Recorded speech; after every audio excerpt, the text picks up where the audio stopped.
Валау тара изи золимуна жаңағы уқифу аля роббихим. Ей пайғамбар, сен көрсең еді дейді. Сол Алланың хақысына әділетсіз болғандарды дейді, Раббысының алдына хұзырына алып келген кезде тозақты көрсетіп, Алла Тағала тозақтың ішіне тасталған кезде алейсе хаза бил хаққа деп айтады екен Алла Тағала. Қалай хақ емес пе екен тозақ деп айтады екен. Қолу бәлә ва роббина, хақ екен Раббым, ант етеміз сенімен дегенде. Сонда Алла Тағала оларға сол тозақты жаңағы мәңгі кіргізіп жібереді мысалы. Бірақ солай сұрайды өздерінен, қалай өтірік пе екен, рас емес пе екен деп. Міне өңкей осындай күмәнданушыларды да сол жаққа лақтырып жібердіңдер.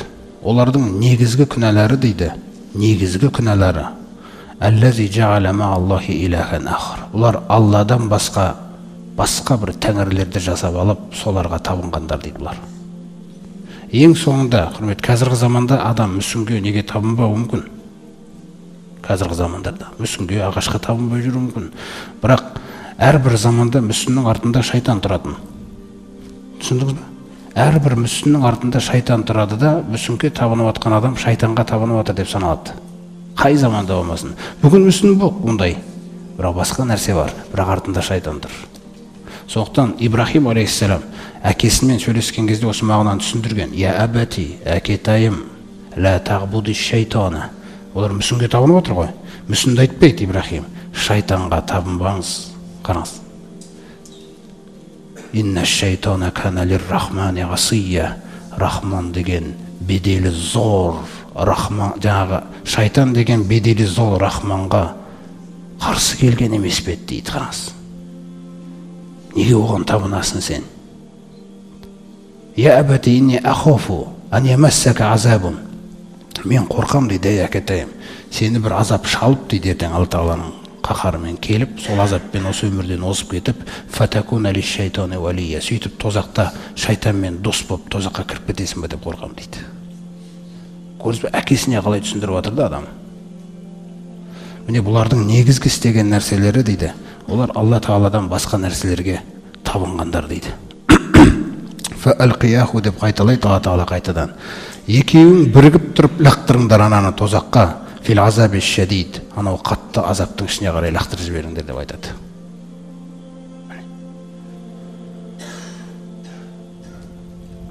Енді екінші серігі туралы сөйлейді. Бірінші серігі періште айдап әкелді. Міне бұл дайын тұр деді ғой. Міне бұл дайын тұр, міне кітабы дегендей. Енді жын серігі келеді ғой. Жын серігі не істеу керек енді? Құтылу керек қой қияметте. Өйткені сыбырлады ғой бұл. Сосын сыбырлағаннан кейін негізінде бұл жақта үстемдік жоқ, құрметті бауырлар. Үстемдік жоқ бұлда, ықпал жоқ негізі. Кінәлі біз өзіміз бе?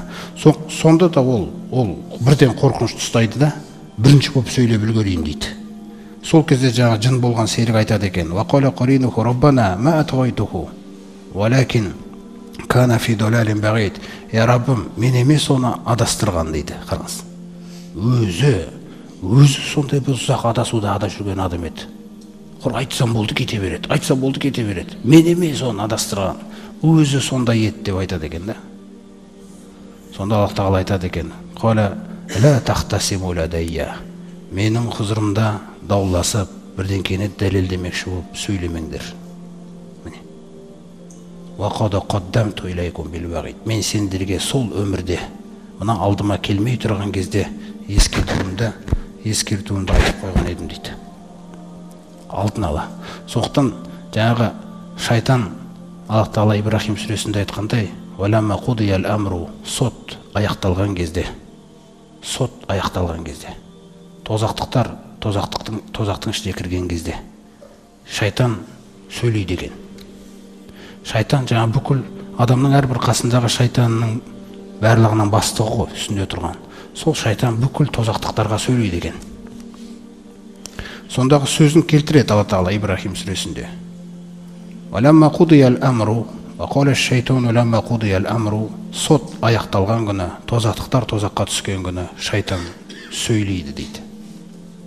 Инна Аллаха ваадакум ваадал хаққи. Сөзсіз сендерге Аллах Тағала хақ уәдесін уәде еткен еді. Яғни не жәннатпен, не тозақпен аяқталасыңдар деген. Ақырет хақ деген нәрсені. Ва вағаттукум, мен де сендерге өз уәдемді бере бергем. Ертең істейсің, ертең істейсің.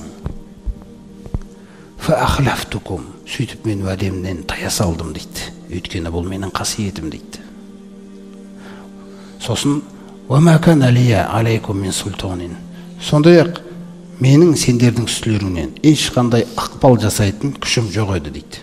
Мәжбүрлеп істететін. Қараңыздар. Ешқандай сұлтандығым жоқ еді. Илля ан дағаутукум.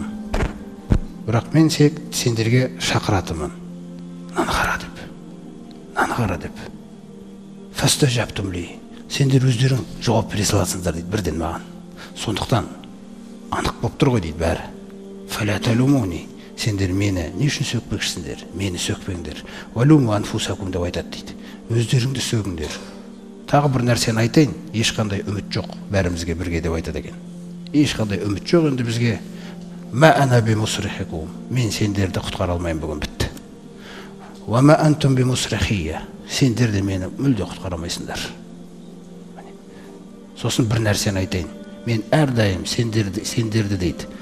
Алламен қатар өзімді серік қылуға шақырған кезде дейді. Инни кафарту бима ашрактумуни мин қабл. Мен дүниеде жүргенде қанша сендерге сұнсам да дейді өзімді Алланың орнына. Қараңыздар.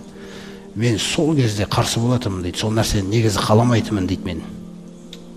Бірақ көрейінші деп жасағанда сендер жауап бере салатын едіңдер дейді. Қараңыздар. Сондықтан бүгін инна золимина лахум азабун алим. Алланың хақысына әділетсіз жасап мойындамағандардың барлығына қиналтушы азап бар дейді. Ва удхилаллазина аману, келесі аятында әдемі нәрсе айтады. Ал енді анау иман келтіргендер болса, жәннатқа қоя беріледі дейді. Қараңыздар, фи жәннатин мәңгі ва тахиятухум фиха салам. Сондай-ақ олардың жәннаттағы сөздері бір-бірімен сәлем болады дейді. Ассаламу алейкум деп, ассаламу алейкум деген нәрселер. Сондықтан құрметті бауырлар, осы иншалла немен бүгінгі немізді аяқтаймыз. Тәмамдап, Алла риза болсын, баршамызға пайдалы білім нәсіп етсін иншалла.